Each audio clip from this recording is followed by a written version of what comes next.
A lot of times in the NBA, players' health can make or break a playoff series, a whole season, or even multiple seasons, which is also known as the process. Injuries happen all the time, and most of them occur after a bad landing or a collision with another player. Then there are injuries so unique, bizarre, and unconventional that it's almost hard to believe they happened. Here are the all-time weirdest NBA injuries. B.J. Tyler iced his knees and fell asleep.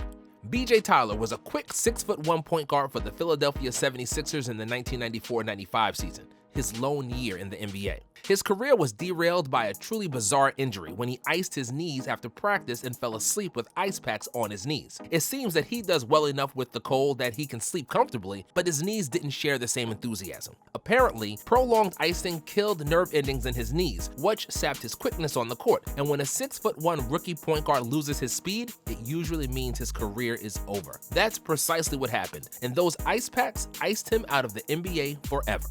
Lionel Simmons Gameboy tendonitis. It's a well-known fact that NBA players are huge gamers. From 2K and Madden football to Fortnite and Call of Duty, modern ball players spend a lot of time online. However, the video game bug didn't miss the previous generation as well, who used to hone their gaming skills on Nintendo 64, Sega Genesis, or PlayStation 1. Lionel Simmons was a 6'7" small forward, selected by the Kings with the 7th overall in the 1990 NBA draft. He met the high expectations and was second in voting for Rookie of the Year, with the averages of 18 points, 8.8 rebounds, and 4 assists per game. He maybe would have won the award over Derek Coleman if he didn't spend all of his free time playing Game Boy, which resulted in wrist tendonitis and caused Simmons to miss several games.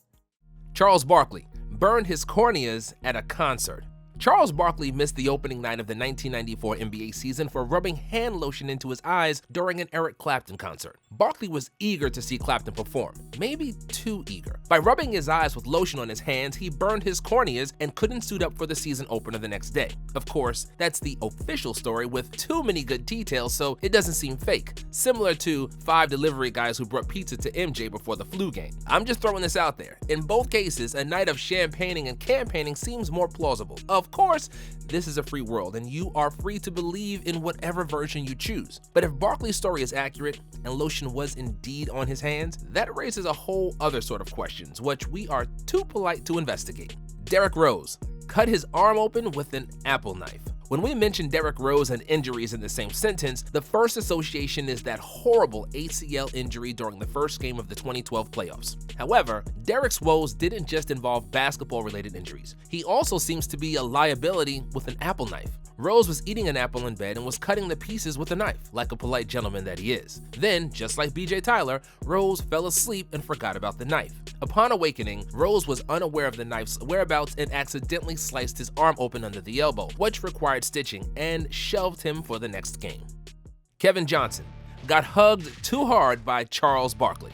Kevin Johnson is not a huge man. Standing at 6'1" with a slender 180-pound frame, KJ was killing them softly with his dribbling, shooting, and a quick first step. When Johnson hit a game winner in the 94 regular season, ecstatic Charles Barkley was the first to congratulate him. Unfortunately, the 260-pound overzealous Chuck hugged poor KJ too hard and dislocated his shoulder. That's not the only time celebrating too hard caused Johnson to miss playing time. In 1996, he had a hernia operation that stemmed from KJ picking up teammate Oliver Miller after a play. If you don't know who Oliver Miller was, Google heaviest NBA player ever, and this picture will come right up. So it's not somebody KJ should have tried to pick up. Latrell Sprewell broke his hand by missing a punch. Latrell Sprewell was one of the most entertaining NBA players in the 90s, both on and off the court. When he played for the Knicks, Spree had thrown a party on his yacht and got into a scuffle. He got into an argument with a man whose girlfriend threw up on the deck, and Sprewell wasn't having it. He attempted to punch the guy, but missed and hit a wall instead, and hurt his hand badly as a result. Of course, he didn't report what happened to the Knicks, who eventually found out and fined him with $250,000. Turns out, Latrell Sprewell wasn't really that good of a puncher, and he probably should stick to what he was good at and try to choke the man. If anything, it would be a more responsible thing regarding his hands. Sam Cassell injured his hip celebrating a basket.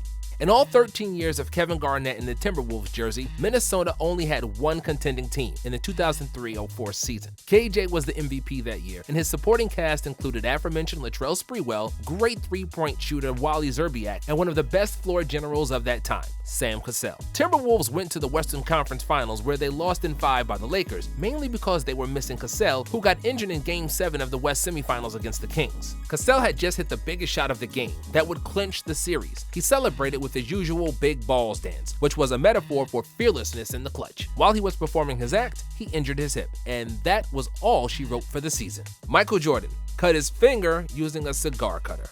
You have to give it to MJ. He's the synonym for cool, even when he dresses like this. Out of all the head-scratching and unflattering freak injuries on this list, Jordan's weird injury comes with the most swag. Mr. Air had cut his finger using a cigar cutter, severely injuring a tendon in his index finger that would require 6 weeks of rehabilitation. Thankfully, this happened after The Last Dance, and Jordan was officially retired, so the only games he missed were on the golf course. Vladimir Radmanovic separated his shoulders snowboarding.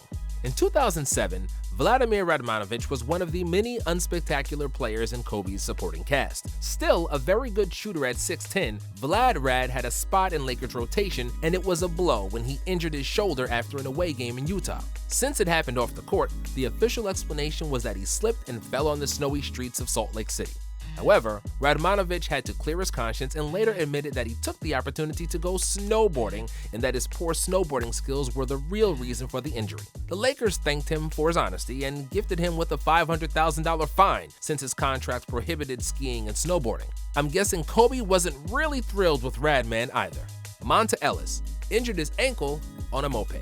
When he played for the Warriors, Monta Ellis was one of the most exciting guards in the NBA. While the most famous motorcycle NBA accident is the one of Jay Williams, Ellis wasn't a stranger to two-wheel mishaps either. And while Williams was driving a Yamaha 150 miles per hour, Ellis was hurt on a slow-riding moped, which is a good thing since he only injured his ankle, while Williams almost died. Monta then proceeded with a lie that he hurt himself playing pickup, but did come clean a couple of days later. Since riding motorcycles is prohibited for NBA players, the Warriors could have terminated his deal due to contract breach.